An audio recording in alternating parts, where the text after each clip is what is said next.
Okay students, अब यहाँ पे ध्यान दो। आज हम एक न्यूमेरिकल सॉल्व करने वाले हैं जो एक एडवांस लेवल का है। क्या है? एडवांस लेवल का क्वेश्चन दिया गया है। तो क्वेश्चन में मैंने क्या दिया है, समझने की कोशिश करो। क्वेश्चन में कहा गया है कि हमारे पास एक पार्टिकल है या हमारे पास एक बॉडी है जिसका मास क्या है, m है, और उसकी वेलोसिटी कितनी है, u है।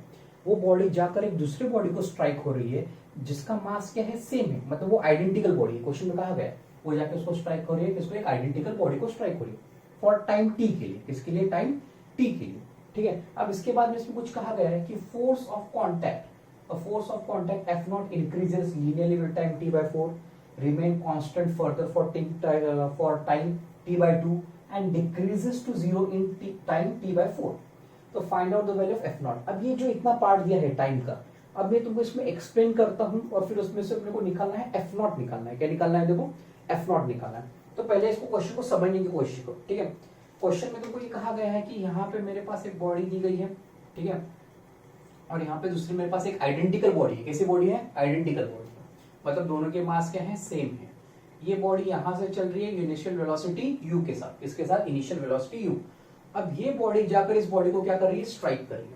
ओके, ये बॉडी जाकर क्या कर रही है, इस बॉडी को स्ट्राइक कर रही है। तो जब ये बॉडी, सुनो, अब यहाँ से पहला पार्ट अपन स्टार्ट करते हैं सॉल्व करना।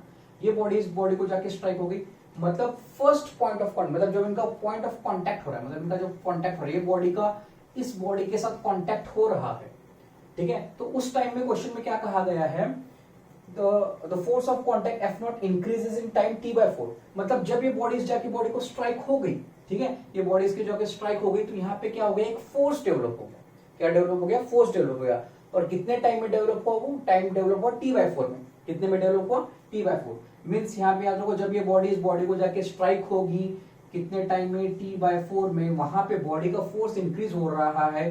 कहां से? 0 टू F नॉट। कहां पे इंक्रीज हो रहा है? 0 टू F नॉट। मीन्स यहाँ पे फोर्स इंक्रीज हो रहा है। ठीक है।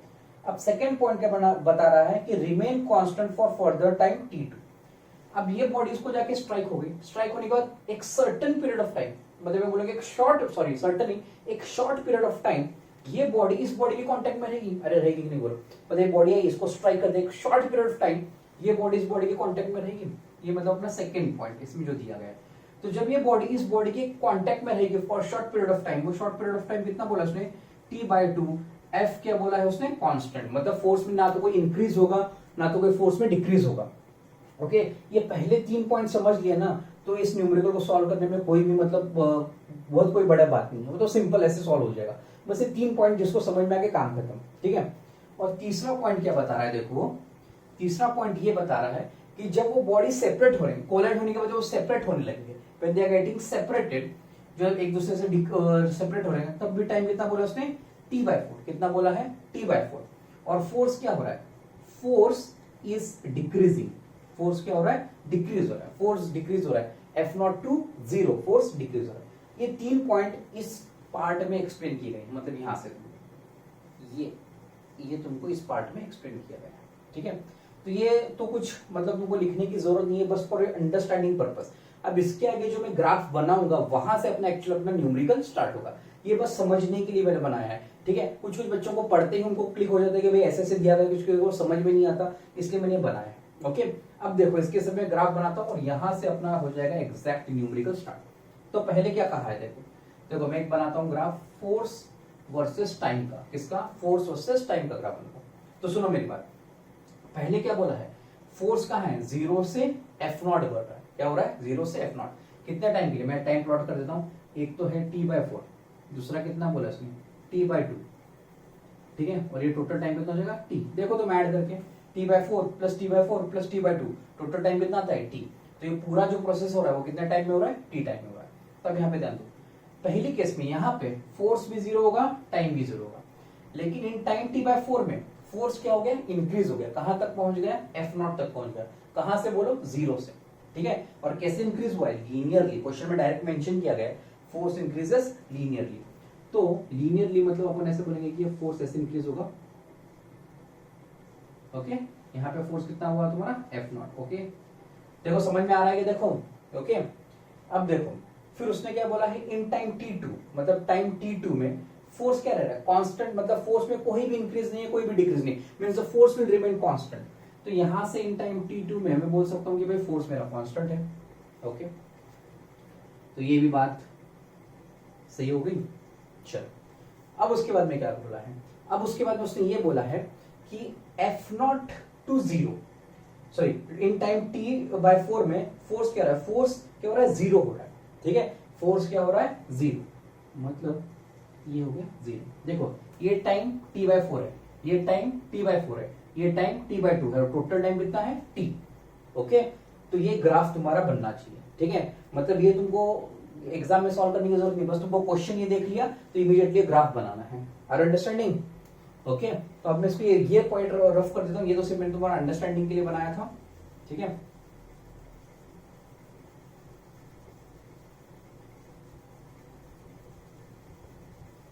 ये अपना न्यूमेरिकल पहला पार्ट है। अब देखो इसमें क्वेश्चन में क्या बोला, उसने निकाला है कि F0 जो फोर्स है निकालो, मतलब एक बॉडी दूसरे बॉडी को जाके स्ट्राइक हो गई तो उसके अंदर एक फोर्स डेवलप हुआ F0, भाई वो F0 कितना है हमको निकाल के बता दो, इतना उसने बोला।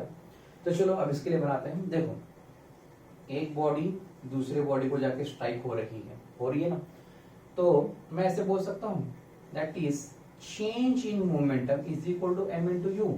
अरे चेंज इन मोमेंटम का फॉर्मूला पढ़ा है ना अपन ने न्यूटन्स लॉ ऑफ मोशन में, change in momentum is equal to m into u. Okay, अब मैं आगे और क्या बोलने वाला हूँ जरा ध्यान से देखना।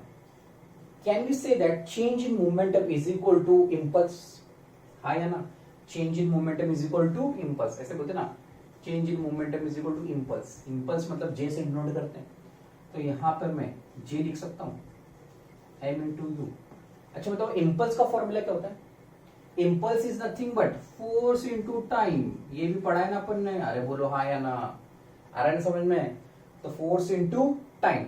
अब देखो ये ग्राफ कौन सा है, फोर्स इंटू टाइम का ग्राफ है। अगर मैं इसका एरिया कैलकुलेट कर लूं, क्या कर लूं, इसका मैं अगर एरिया कैलकुलेट कर लूं और वो एरिया यहां पर सब्स्टिट्यूट करूंगा तो चलेगा ना? सही है ना? ये देखो फोर्स इंटू टाइम का ग्राफ है, इसका अगर मैंने एरिया ले लिया और ये वैल्यू यहां पर सब्स्टिट्यूट कर दी तो काम खत्म। तो देखो अब इसको सॉल्व करते हैं। यहाँ पे ध्यान देना, ये दोनों ट्रायंगल्स कैसे हैं, आइडेंटिकल हैं, मतलब इसका मैंने वैल्यू कैलकुलेट कर लिया और इस वैल्यू को मैंने 2 से मल्टीप्लाई कर दिया तो चल जाएगा ना? आई होप यू अंडरस्टैंडिंग, यस और नो? तो चलो भाई इसका करते हैं। भैया बताओ मुझे ये क्या है, ट्रायंगल है, तो मैं इसको ऐसे लिखूंगा हाफ, बेस कितना है इसका t/4, हाइट कितना है भाई, बोलो हाइट कितना है f0, सही है क्या? देखो, और मैं यहाँ पे मल्टीप्लाई बाय 2 कर रहा हूँ, क्यों? क्योंकि दो आइडेंटिकल मेरे पास ट्रायंगल है, इसलिए मल्टीप्लाई बाय 2, बेसिक मैथमेटिक्स है। ओके चलो, प्लस इसके एरिया बताओ मुझे, यहां से आने का टाइम कितना है, that is t/2। Okay, multiply by यहाँ पे फोर्स कैसा है, हाइट, बेस इंटू हाइट कितना है, यहाँ पे फोर्स कितना दिया उसने तुमको, F0 is equal to m into u. बस हो गया काम खत्म। अब इसमें से तुमको क्या चाहिए, now you want the value of F0, you just want the value of F0। Okay, तो हम इसको सिंप्लीफाई करेंगे। देखो यहाँ पे थोड़ी सी जगह है अपने पास, यहाँ पे भी थोड़ा सिंप्लीफाई करेंगे, यहाँ जितना होगा और यहाँ पे थोड़ा सा मैं सिंप्लीफाई करूंगा इसको। अब देखो इसमें से यहाँ पे एक F0 है, यहाँ पे एक F0 है, t है, ये 2 कैंसिल हो जाएगा। तो अब मुझे इसमें से निकालना है बस t, F0 कॉमन ले लिया, तो यहाँ पे मेरे पास क्या बचेगा, दैट इज 1/4 प्लस यहाँ पे कितना बचेगा, that is 1/2 is equal to m into u. Okay, तो इसको अगर मैं सिंप्लीफाई कर दूं तो वो कुछ ऐसे दिखेगा, t F0, ओके 4 2 जा 8 और 6 is equal to m into u. Is it right और रॉन्ग? ओके, ये हो जाएगा तुम्हारा t F0 is equal to 3/4 is equal to m into u. इसको जब शिफ्ट कर दिया, so F0 is equal to 4/3 t m u। देखो आंसर आ गया अपने पास। सॉरी ये t नीचे चला जाएगा। ओके, ये t नीचे आ जाएगा, ये 4 इधर जाएगा। Okay sorry, okay so understood. देखो ये आ गया अपने पास answer. Okay okay, I hope you understood this.